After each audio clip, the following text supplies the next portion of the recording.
Hi everyone, it's Lisa Mears. Thank you for joining me today.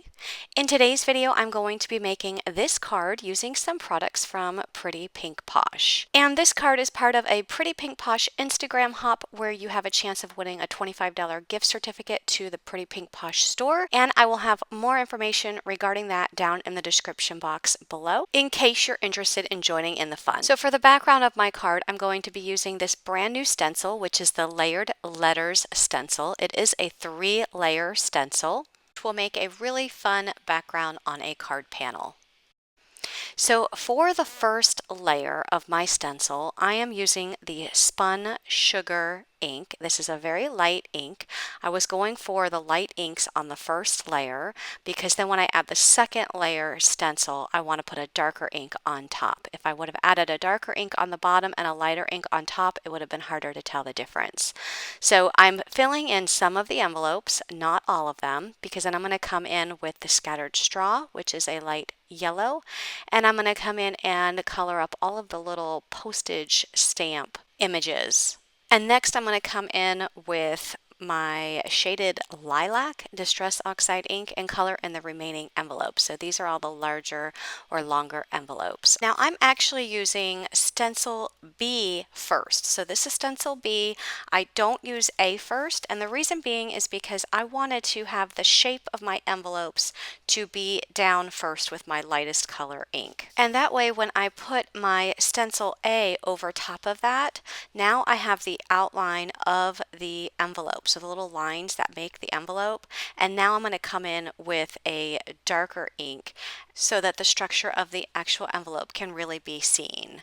Now I am coming in with the scattered straw ink over the postage stamp on top of the purple envelope.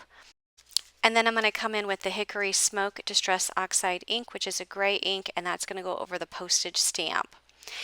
And then when I finish that, I'm going to go ahead and do the actual lines on the envelopes. So you can see as I come in with a darker pink ink, it's actually going to be able to be seen a little bit better on top of the lighter pink in the background. So this pink ink is the Picked Raspberry, and you can see when I remove that stencil that that pink really stands out on top of that lighter pink ink. So that's why I chose to flip those stencils around and use B first rather than A, but it's really up to you how you choose to use it. So here's my third stencil. This is layer C, and these put the little hearts on the front of the envelope. And I am using the Nuvo Glimmer Paste. It's pink opal. It has a very sparkly, glittery look to it. And I'm using a palette knife just to get really far in to the little hearts on that stencil.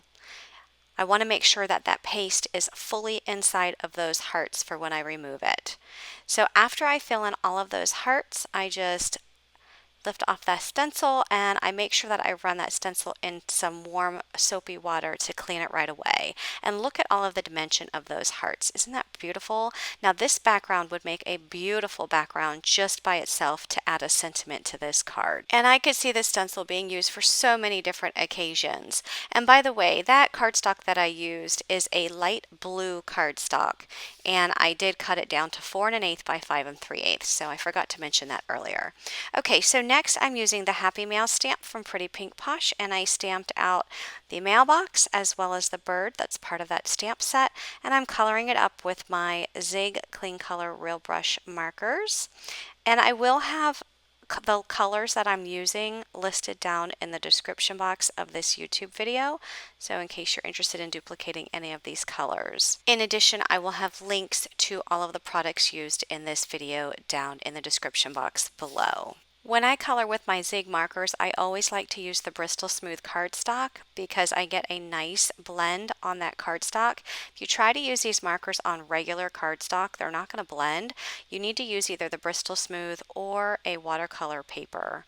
And I'm using my blender marker to blend all of these colors out, but you can use a water brush or a paintbrush with some water.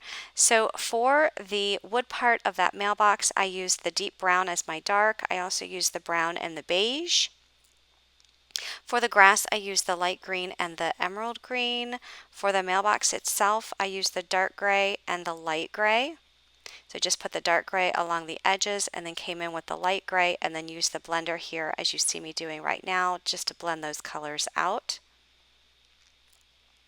I am also going to be bringing in some of the same colors that I used in the stencil, so some pinks and purples for the male, and you'll see that here shortly. But in the meantime, I use the red marker for the flag, so that's the red, and then I use the blender to blend that out. And then here's where I come in with some of the pinks for the male. So I have peach pink. I'm also going to come in with lilac as well as the blender. I love using my Zig Clean Color Real Brush pens because I find them so easy to blend with. And I actually find that I've been reaching for these markers a lot more lately than I have been using my Copic markers. So when you're going from one color to the next and you're using that blender marker or even a paintbrush, make sure you rinse off the tip of the marker or the paintbrush before moving into another color because you don't want to mix those colors. Moving on to the bird, I'm using the yellow and bright yellow markers to give a couple of different yellow shading colors here, and then I'm going to come in with the blender and then just blend that towards the center of the bird. I am going to add a little bit of pink to the bird's cheeks, so I am going to lay down a little bit of the pink Carmine marker on the paper and then just pick it up with the blender and add it to the cheeks. Then I'm going to come in with peach pink and color up the male and then use the blender to blend that pink out. And then the nose, I'm using the orange marker. So here is a piece of grass that I die cut using the Nature Essential dies, and I die cut it from some of the same Bristol Smooth cardstock because I am coloring it up with my Zig markers. So I have two pieces of grass, a smaller one and a larger one, and I'm just coloring it with my light green, and then I'm going to come in with my emerald green now and just put some flicking here to add some texture to my grass. So this was die cut out of just some white cardstock and just coloring it up because I wanted it to match the same green grass that's at the bottom of that mailbox. Here I'm just using the blender marker and just blending some of those colors out just a little bit so that they're not so harsh. So just adding some more flicking here to add some more texture to the grass. So I just want to show you a quick peek at what that die looks like. It actually cuts out the grass here. There's also some dies there for a birch tree, a cloud, and there's also a border. So that's a very useful die to have in your stash when you're trying to create some outdoor scene cards. I'm also going to be bringing in this die. It's actually a frosting die for a cupcake, but I'm using it as a cloud, and I die cut 3 of them. And I'm actually going to bring in 4 of them. So the 4th one was an afterthought. You'll see me bring in a 4th one here in a few minutes. But in the meantime, I'm just adding some gray ink to the edges just to add some depth to these clouds. Usually I put blue on the edges, but I had the blue cardstock and I wanted to add some more distinction there. Now that little die is from the Build-a-Cupcake dies, the coordinating dies. So here I'm adding some glue to the bottom of my larger piece of grass and then adding the smaller piece of grass right at the bottom. So having those 2 layers of grass, it just adds some more depth to the card. And then I'll flip that over and I will add some glue to the back. I'm not going to add glue all the way at the top of the grass because I want to tuck the mailbox behind that grass. So if I add glue all the way to the top, it's going to be stuck to the card. So I start to position all of the clouds and the mailbox where I want them in this cute little scene. So I put the mailbox behind that grass and position the clouds towards the top. I know I want to have some of the clouds going off of the edge of the card layer, so that's why you see them going off the edge there. And then I'm just going to go ahead and add glue to the back of the mailbox and then tuck that in. And I'm tucking that in just far enough so the bottom part of that grass is even with the border grass that I have on there. I want the tufts of grass to show up on top of the grass borders. So what I did there is I actually peeled up one of the hearts behind the mailbox because the mailbox wasn't laying flat, and here you're going to see me do the same thing.